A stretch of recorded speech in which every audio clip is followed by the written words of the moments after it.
வணக்கம். நீங்கள் இணைந்திருப்பது சமூகத்தின் மதிய நேர பிரதான செய்திகளோடு இணைந்து கொள்ளும் நான் டோரின் புஷ்பராஜா. விரிவான செய்திகளுக்குள் செல்வதற்கு முன்னதாக முதலில் தலைப்புச் செய்திகள். கச்சத்தீவு இறுதி நாள் விசேட பூஜைகள். இலங்கை இந்தியா பக்தர்கள் திரளாக பங்கேற்பு. எங்களுடைய வாழ்வுக்கு தூய்மையை கீழ்ப்படிவை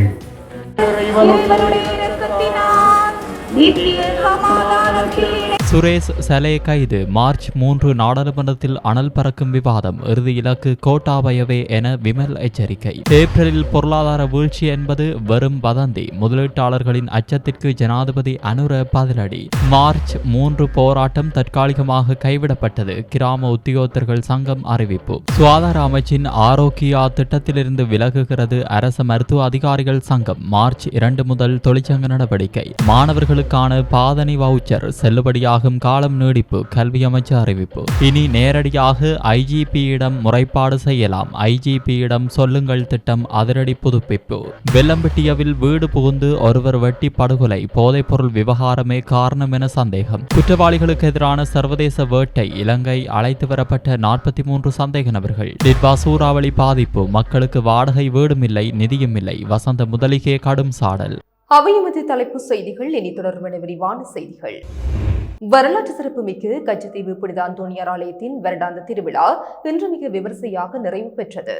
கடந்த 27ஆம் தேதி வெள்ளிக்கிழமை மாலை 4:30 மணிக்கு கொடியேற்றத்துடன் தொடங்கிய திருவிழா இன்று காலை 7:30 மணிக்கு நடைபெற்ற சிறப்பு கூட்டு திருப்பலியுடன் நிறைவுக்கு வந்துள்ளது. இலங்கை மற்றும் இந்திய மதகுருமார்கள் இணைந்து நடத்திய இந்த திருப்பலியில் பல்லாயிரக்கணக்கான பக்தர்கள் கலந்து கொண்டனர். திருப்பலியை தொடர்ந்து இரு நாட்டு பக்தர்களும் இணைந்து நடத்திய திறந்த வழி சிலுவை பாதை நிகழ்வு இரு நாடுகளுக்கும் இடையிலான ஆன்மீக உறவை பறைசாற்றியது. இந்தியாவிலிருந்து 85 விசைப்படகுகள் மற்றும் 24 ஏனைய படகுகள் மூலம் 4000க்கும் அதிகமானோரும் இலங்கையின் பல்வேறு பகுதிகளில் இருந்து 6000க்கும் மேற்பட்டோர் என மொத்தம் 10,000க்கும் அதிகமான பக்தர்கள் இந்த விழாவில் திரண்டனர். எங்களுடைய வாழ்வுக்கு தூய்மையை கீழ்ப்படிவை விடுதலையை தருகின்ற அந்த சிலுவையின் அருளை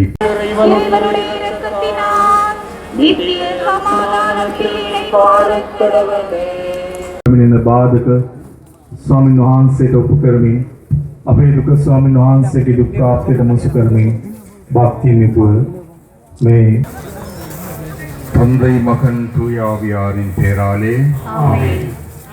இதேவேளை இந்த ஆண்டு திருவிழாவில் ஆன்மீகத்தை தாண்டி சில அரசியல் நிகழ்வுகளும் பக்தர்களிடையே பேசு பொருளாகின. இலங்கையிலிருந்து கச்சத்தீவுக்கு பயணித்த சிறிய படகு ஒன்றில் நடிகர் விஜய் தலைமையிலான தமிழக வெற்றி கழகத்தின் கொடி பறக்க விடப்பட்டிருந்தது. இலங்கையை சேர்ந்த இளைஞர்கள் இந்த கொடியை ஏந்தி வந்ததை கண்ட இந்திய யாத்ரீகர்கள் மிகுந்த வியப்புடனும் ஆர்வத்துடனும் அதனை புகைப்படம் எடுத்துக்கொண்டனர். அதேபோல் சீமான் தலைமையிலான நாம் தமிழர் கட்சியின் கொடியுடனும் ஒரு படகு கச்சத்தீவு கடல் பரப்பில் கச்சத்தீவை இந்தியா மீட்க வேண்டும் என தொடர்ந்து வலியுறுத்தி வரும் சீமானின் கட்சியின் கொடி அங்கு தென்பட்டது. தமிழக அரசியல் வட்டாரத்தில் அதிர்வலைகளை ஏற்படுத்தியுள்ளது.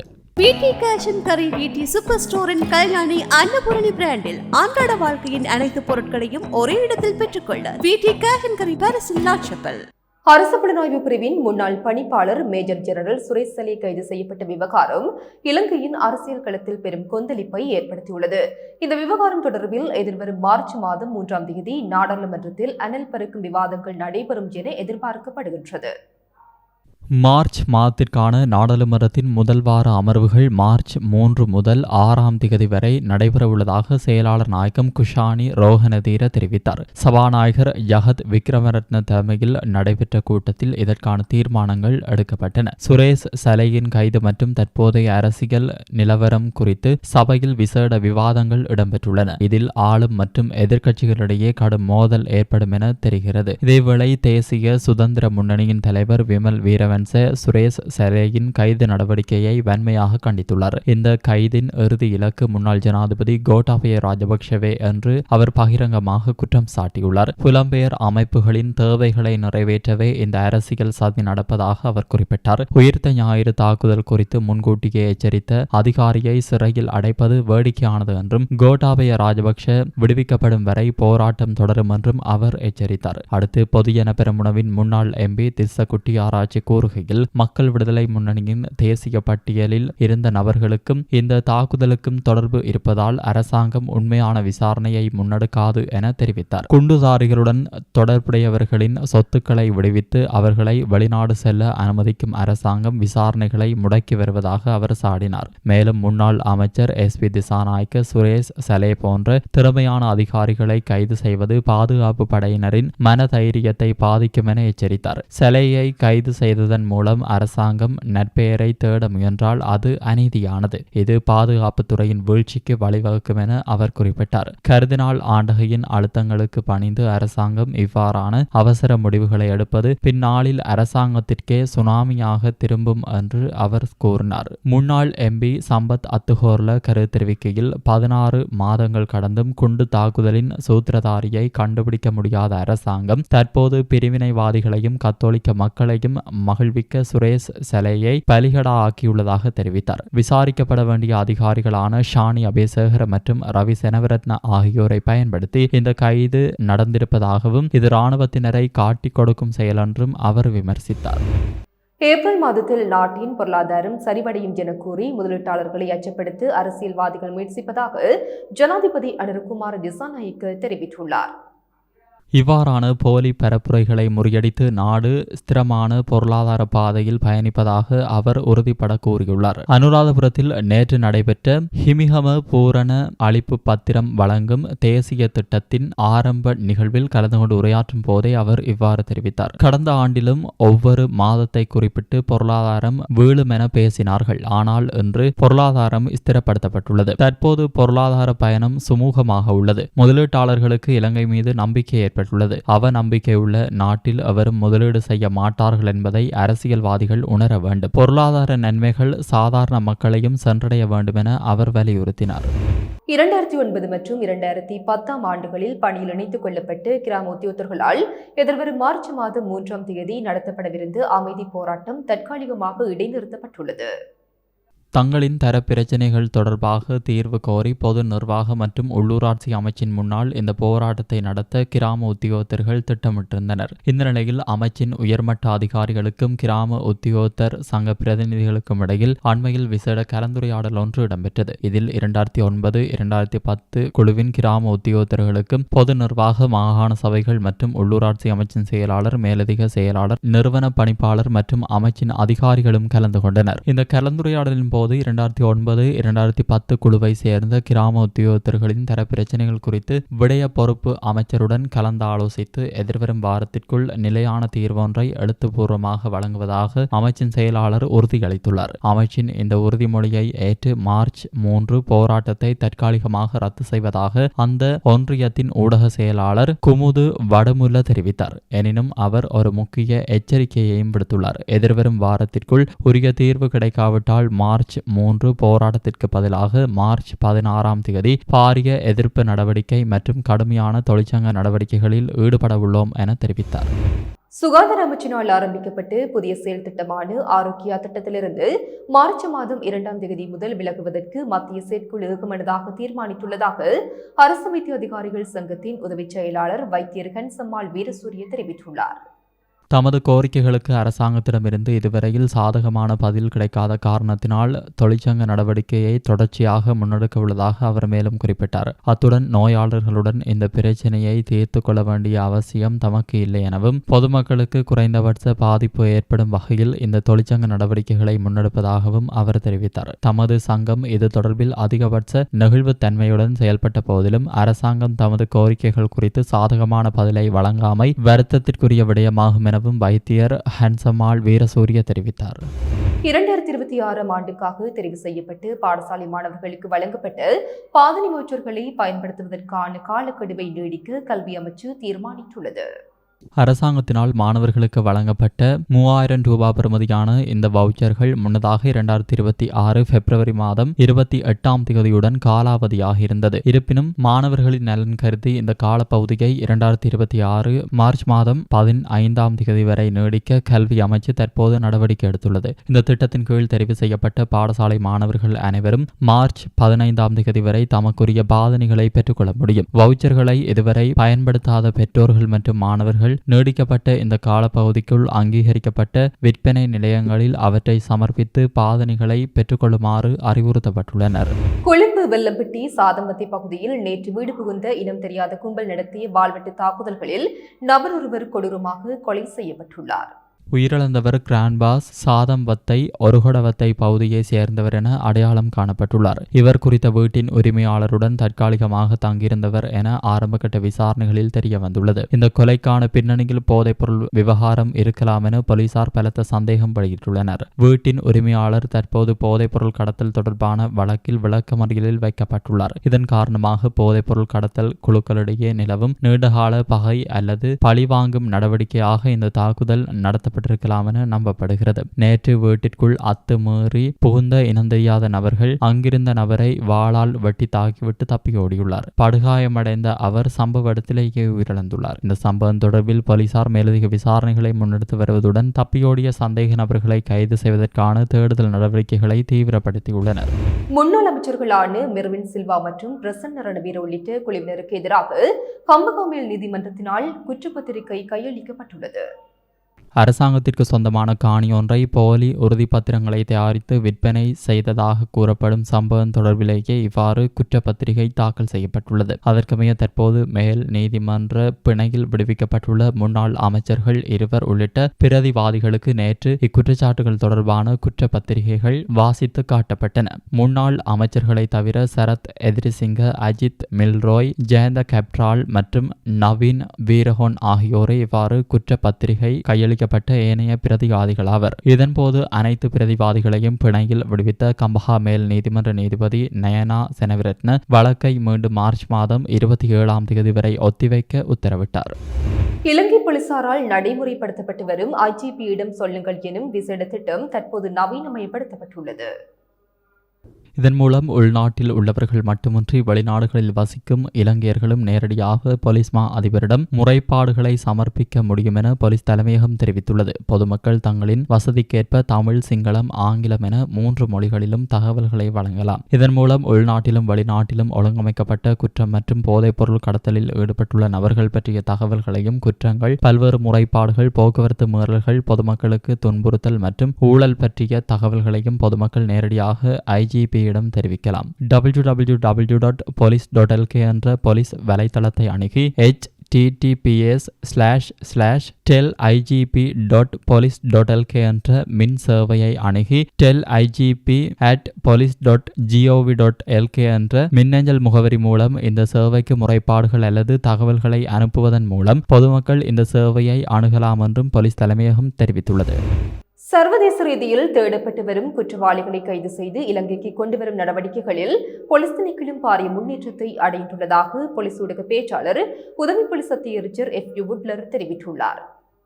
பொதுவாக ஒரு குற்றவாளியை சர்வதேச ரீதியில் கைது செய்ய இன்டர்போல் மூலம் சிவப்பு அறிவித்தல் அவசியம் என கருதப்படுகிறது. இருப்பினும் அத்தகைய உத்தியோகபூர்வ அறிவிப்புகள் இன்றியே சர்வதேச ஒத்துழைப்பு மற்றும் புலனாய்வு தகவல்களின் அடிப்படையில் இதுவரை 14 சந்தேக நபர்கள் வெற்றிகரமாக நாட்டிற்கு அழைத்து வரப்பட்டுள்ளதாக அவர் சுட்டிக்காட்டினார். 2024ஆம் ஆண்டு முதல் இதுவரையான காலப்பகுதியில் மாத்திரம் சர்வதேச சிவப்பு அறிவித்தல் பிறப்பிக்கப்பட்டிருந்த 29 முக்கிய சந்தேக நபர்களை பல்வேறு நாடுகளில் இருந்து இலங்கைக்கு கொண்டுவர முடிந்துள்ளது. இதன் மூலம் பாரிய குற்றச் செயல்களில் ஈடுபட்டு வெளிநாடுகளில் தலைமறைவாக இருந்தவர்களுக்கு பலத்த எச்சரிக்கை விடுக்கப்பட்டுள்ளது. இலங்கையில் போதைப்பொருள் கடத்தல் மற்றும் பாதாள உலக குழுக்களுடன் தொடர்புடைய 89 ஒழுங்கமைக்கப்பட்ட குற்றவாளிகளுக்கு எதிராக இதுவரை சர்வதேச சிவப்பு அறிவித்தல்கள் பெறப்பட்டுள்ளன. இவர்களில் பெரும்பாலானோர் மத்திய கிழக்கு நாடுகள் மற்றும் ஆசிய நாடுகளில் பதுங்கியிருப்பதாக தகவல்கள் தெரிவிக்கின்றன. 2026ஆம் ஆண்டில் சர்வதேச ரீதியில் தேடப்படும் இவ்வாறான சந்தேக நபர்களை அதிகபட்ச முயற்சியுடன் நாட்டிற்கு அழைத்து வந்து சட்டத்தின் முன் நிறுத்த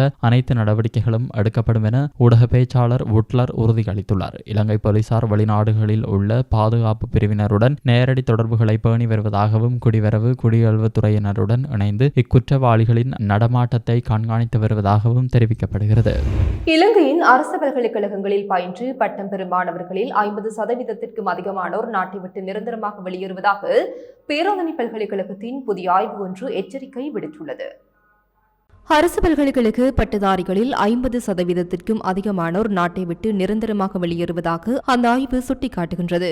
மருத்துவம், பொறியியல் மற்றும் விவசாயம் போன்ற முக்கியமான துறைகளில் வெளியேற்ற வீதம் 80% முதல் 90% வரை உயர்ந்துள்ளதாகவும் தெரிவிக்கப்படுகின்றது. ஆண்டுதோறும் சுமார் 42,000 மாணவர்கள் பல்கலைக்கழகங்களில் பயில்கின்றனர். கலை 25%, முகாமைத்துவம் 20%, பொறியியல் 13%, மருத்துவம் 10%. குறிப்பாக அரசியல் சார்ந்த துறைகளில் பட்டம் பெற்ற மிக சிறந்த மாணவர்கள் பெருமளவில் நாட்டை விட்டு வெளியேறுகின்றனர். பல்கலைக்கழக கல்விக்காக அரசாங்கம் ஆண்டுதோறும் 87 மில்லியன் ரூபாய்களை செலவிடுகின்றது. இலங்கையின் 24.5% மக்கள் வறுமையில் வாடும் நிலையில் எமது நாட்டின் வரிப்படத்தில் உருவான மருத்துவர்களும் பொறியியலாளர்களும் மேற்கத்திய நாடுகளின் பொருளாதாரத்திற்கு பங்களிப்பு செய்கின்றனர். இது இலங்கையின் இலவச கல்வியை செல்வந்த நாடுகளுக்கான ஒரு அபிவிருத்தி உதவி திட்டமாக மாற்றியுள்ளது என விமர்சனங்கள் எழுந்துள்ளன. பல்கலைக்கழக முதலீட்டை மீள பெற்றுக் கொள்வதற்காக 2 சர்ச்சைக்குரிய ஆலோசனைகள் இந்த ஆய்வில் முன்வைக்கப்பட்டுள்ளன. வெளிநாடு செல்லும் பட்டதாரியொருவர் அரசாங்கத்திற்கு 10,000 தொடக்கம் 15,000 அமெரிக்க டாலர்களை மீள செலுத்த வேண்டும் அல்லது புலம்பெயர்ந்தவர்கள் தமது குடும்பங்களுக்கு குறைந்தது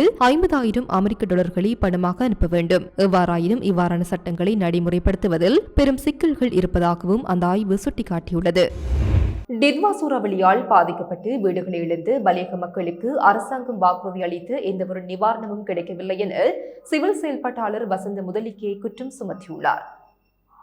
நுவரெலியாவில் இடம்பெற்ற ஊடகவியலாளர் சந்திப்பின் போதே அவர் இந்த விமர்சனங்களை முன்வைத்தார். பாதிக்கப்பட்ட மக்கள் வாடகை வீடுகளுக்கு செல்லுமாறு அரசாங்கம் அறிவுறுத்திய போதிலும் அதற்கான வாடகை பணத்தை வழங்குவதற்கு முறையான எந்தவொரு பொறிமுறையும் அரசாங்கம் இதுவரை உருவாக்கவில்லை.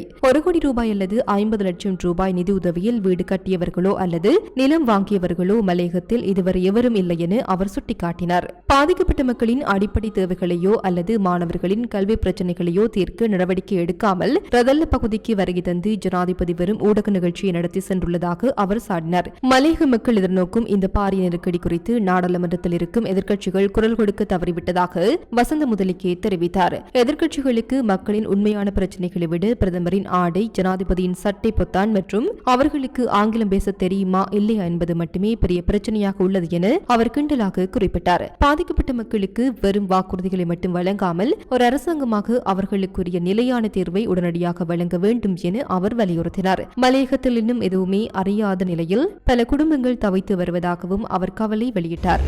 தரமற்ற நிலக்கரி இறக்குமதி செய்யப்பட்ட விவகாரம் தொடர்பாக துறைசார் அமைச்சருக்கு எதிராக நம்பிக்கையில்லா பிரேரணை கொண்டுவரப்பட வேண்டும் என ஸ்ரீலங்கா பொதுஜன பெரமுன வலியுறுத்தியுள்ளது.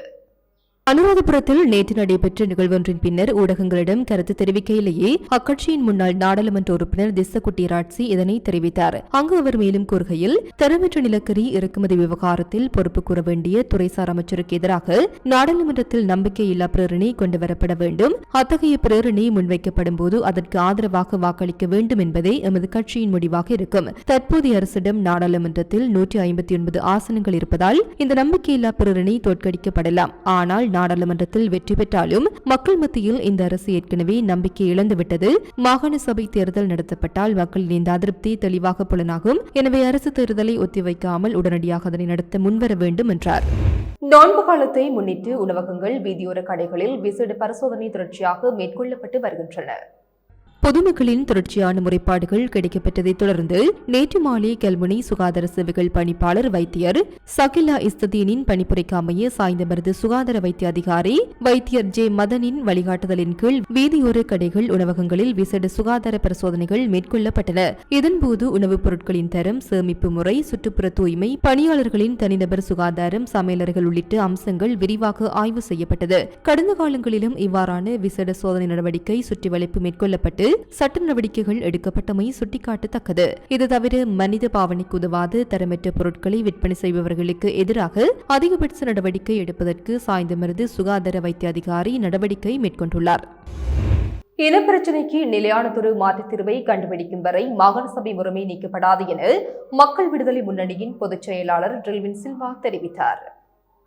இது தொடர்பில் ஊடகங்களிடம் அவர் மேலும் கூறுகையில், இனப்பிரச்சினைக்கு சரியானதொரு தீர்வை உருவாக்க வேண்டும் என்பதை எமது தேர்தல் அறிக்கையிலேயே நாம் உறுதியளித்திருந்தோம். மாகாண சபைகள் அந்த நோக்கத்தை முழுமையாக நிறைவேற்ற உதவவில்லை என்பது எமது கருத்து. எவ்வாறாயினும் ஒரு சிறந்த மாற்றுத் தீர்வை தேடும் வரை மாகாண சபைகள் அவ்வாறு இருக்கும். முறையான மாற்றுத் தீர்வு ஒன்றை எட்டாமல் அவற்றை நாம் அகற்றப் போவதில்லை. ரணில் விக்ரமசிங்கவின் ஆட்சி காலத்தில் கொண்டுவரப்பட்ட ஒரு சட்ட சிக்கல் காரணமாகவே மாகாண சபைகளை தற்போது இயக்க முடியாத சூழல் காணப்படுகின்றது. இந்த ஆண்டில் மாகாண சபைகளுக்கான தேர்தலை நடத்த நாம் திட்டமிட்டிருந்த போதிலும் டித்வா புயல் அனர்த்தம் காரணங்களால் அது சாத்தியப்படவில்லை. மாகாண சபை தேர்தல் விரைவில் நடத்தப்பட வேண்டும் என்பதில் மாற்று கருத்தில்லை. ஆனால் அதனை எவ்வாறு நடத்துவது என்பதே தற்போதைய கேள்வி. தேர்தலை நடத்துவதற்கு தடையாக உள்ள சட்ட சிக்கல்கள் நீக்கப்பட வேண்டும். அத்துடன் எல்லை நிர்ணயம் தொடர்பிலும் நாம் கவனம் செலுத்த வேண்டியுள்ளது. எல்லை நிர்ணய நடவடிக்கைகளை முன்னெடுப்பதா இல்லையா என்பது குறித்து நாம் ஆழமாக சிந்திக்க வேண்டியுள்ளது. இதுகுறித்து விரிவாக ஆராய்வதற்காக தற்போது ஒரு விசேட குழு நியமிக்கப்பட்டுள்ளது என்றார். இத்துடன் சமூகத்தின் மதிய நேர பிரதான செய்திகள் நிறைவு பெறுகின்றன. தொடர்ந்தும் சமூகத்தோடு இணைந்திருங்கள். எமது RIP பேச்சுக்கு கிடைத்த மரண அறிவித்தல்கள். யாழ்ப்பாணம் மயிலிட்டி திருப்பூரை பிறப்பிடமாகவும் கொழும்பு சுவிட்சர்லாந்து ஆகிய இடங்களை வாழ்விடங்களாகவும் கொண்டிருந்த திருமதி வாமகணேசா புஷ்பவதி அவர்கள் 23/2/2026 திங்கட்கிழமை அன்று இறைப்பதமடைந்தார். யாழ்ப்பாணம் உரும்பராய் கிழக்கை பிறப்பிடமாகவும் கொழும்பு வெள்ளுவத்தையை பதிவிடமாகவும் கொண்டிருந்த திரு சுவாமிநாதர் பொன்னுத்துறை அவர்கள் 27/2/2026 வெள்ளிக்கிழமை அன்று காலமானார். யாழ்ப்பாணம் மட்டுமில் சந்திரபுரத்தை பிறப்பிடமாகவும் வதிவிடமாகவும் கொண்டிருந்த திருமதி மகாலிங்கம் விமலாதேவி அவர்கள் 27/2/2026 வெள்ளிக்கிழமை அன்று காலமானார். மலேசியா கோலாலம்பூரை பிறப்பிடமாகவும் புங்குடுதீவு இருப்பட்டி வேலணை மேற்கு தலைகாட்டி மற்றும் கனடா மார்க்கம் ஆகிய இடங்களை வாழ்விடங்களாகவும் கொண்டிருந்த திரு நல்லதம்பி நவரத்னலிங்கம் அவர்கள் 27/2/2026 வெள்ளிக்கிழமை அன்று காலமானார். மேலே அறிவிக்கப்பட்ட அனைத்து மரண அறிவித்தல்களின் இறுதிக்கிரியை விவரங்களை அறிந்து கொள்ள RIPpage.com பார்வையிடுங்கள். இதற்கான லிங்க் கீழே இருக்கும் டிஸ்கிரிப்ஷனில் பார்வையிடலாம்.